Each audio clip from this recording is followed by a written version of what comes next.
নমস্কার বন্ধুরা, আজকে আমি নিয়ে চলে এসেছি কাঁচা কচু বাটা।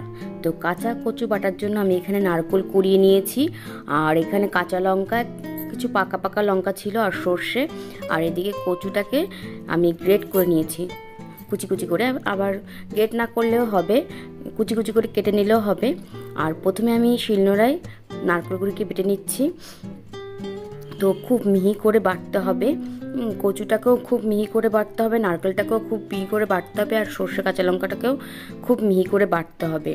বাটার উপরেই টেস্ট লাগবে, ঠিক আছে? আর এইভাবে মিহি করে বাটলে গলাও চুলকাবে না, আর খেতেও খুব ভালো লাগবে।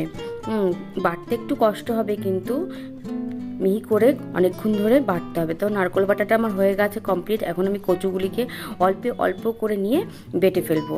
এইভাবে অল্প অল্প করে নিয়ে কচুটাকে বেটে ফেলবো। তো কচুটাও বাটা হয়ে গেছে সম্পূর্ণ। অল্প অল্প করে নিয়ে এইভাবে নিয়ে আমি কচুটাকে বেটে ফেলবো।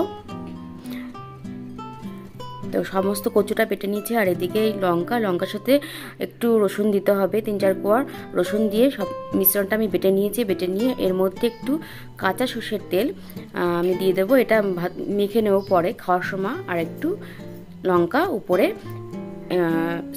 গার্নিশ করে দিলাম। তো রেডি কাঁচা কচু বাটা। এভাবে বাড়িতে করে খেয়ে দেখবেন, অবশ্যই দারুণ।